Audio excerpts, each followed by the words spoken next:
So I've been asked to tackle this topic by a couple that it's a young couple that is just beginning their family. They're on their first child. They just want some general advice. And I thought, you know what? There's a lot of new couples out there that would like just a little tiny bit of general advice on what to do. And I'm going to give you a bit of mind-blowing advice that is so simple, so easy to understand and remember that you'll be surprised how many couples forget to do it and get themselves in trouble and end up on my couch talking with me.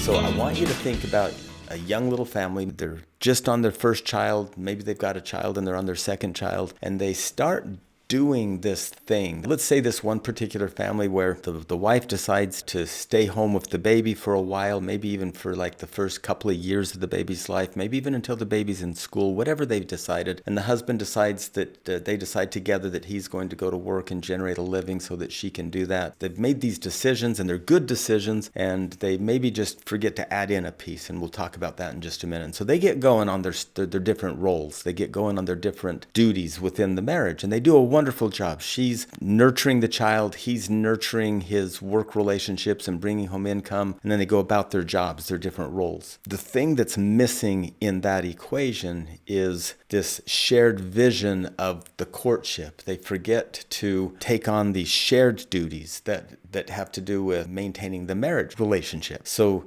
she's having an incredible bond with the children, and he's having incredible success in a career, and they both feel fulfilled, and they both come home very pleased with themselves. They both meet at the crossroads when he returns from work, and they start this process of being very pleased with what they're doing, but not courting each other. That's what I want to talk about. I want to talk about to you young couples that are starting out with kids. You do need to divide up roles and duties. And then you create out of your individual purposes, like, so her purpose is all of this and to be incredible at it. And his purpose in life is all of this and to be incredible at it. And now together as a couple, we've got this marital governing purpose that bring us together. This marital governing purpose is where we decide what kind of a marriage we want, what kind of passion, what kind of love. Let's say that in that marital governing purpose, we state we want to live passionately, connected, joy-filled lives filled with intimacy,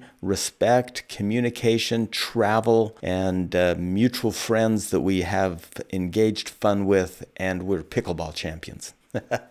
If you have that kind of a marriage purpose and you nurture that, it's back to that second rule of thermodynamics. If you nurture that purpose, what this second law states is anything you put energy into to grow, it'll grow. Anything that you stay neutral in or take energy away from and give it somewhere else will go to chaos. So your marriage will become more passionate, more intimate, more connected. You'll be better pickleball players and you'll travel more if both of you put energy into doing that together. Once a week, you do a 5-hour date. That means you have to sometimes ignore your kids and ignore your career and put all of your energy into the marriage. That is really difficult for people. It's difficult to say, kids, we are giving you no attention for the next 5 hours. We're going on a date and we're going to plan our next trip. And you're going to report to grandma. You're going to report to Sonia, the babysitter. Career, I'm going to shut my phone off and I'm not going to respond to any of your needs for the next 5 hours because I'm focused on my marriage. In our day and age, where the demands from our kids and from our career people, they demand attention in about 4 minutes after a text. They demand attention in about 4 minutes after a Facebook post or a message. If we put everybody off for 5 hours consistently, they'll get used to it, but it scares us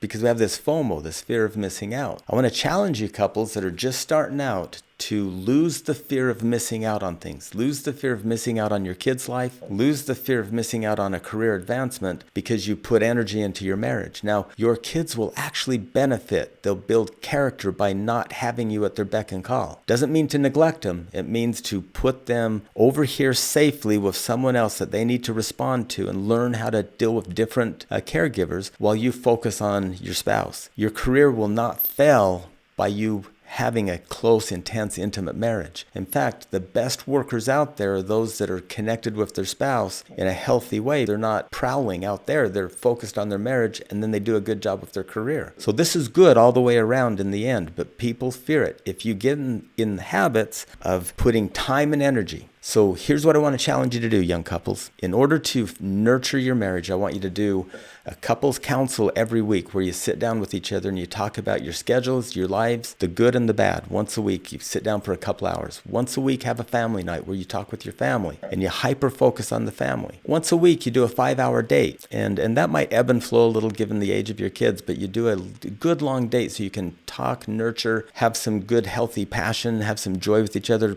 practice pickleball, whatever you want to do. But do that date every single week religiously, like it matters. Then I want you to take a mini 3-day weekend once a quarter. I know you have to save and budget for it, and sometimes it'll be a staycation, but I'd like you to, if you stay home because you're broke at this point in your life, farm the kid off to grandma and stay home alone for a 3-day weekend and just focus on each other. Shut your phones off. Every quarter, I would like you to do that. Every year, I'd like you to take a week off, just the two of you. Now, I know that's going to be difficult and you might need to build up to that, but every year, I'd like you to take a week off and just focus on each other and leave the world behind. If you can pull this off, you will have an intensely nurtured marriage. You'll have a great career because your career will be filled with time and attention when it's time to give it time and attention. Your relationships with your friends and with your kids will be built, and they'll have strong character because they know when you're available. They also know that there's some little bits of time where you're not available so that they'll learn to deal with other caregivers and build character that way. That's my advice to young couples. Have a marital governing purpose and then put time and energy into building it and growing it. And gave you some suggestions on what time and what energy to put there. Appreciate this time with you. We'll talk to you again.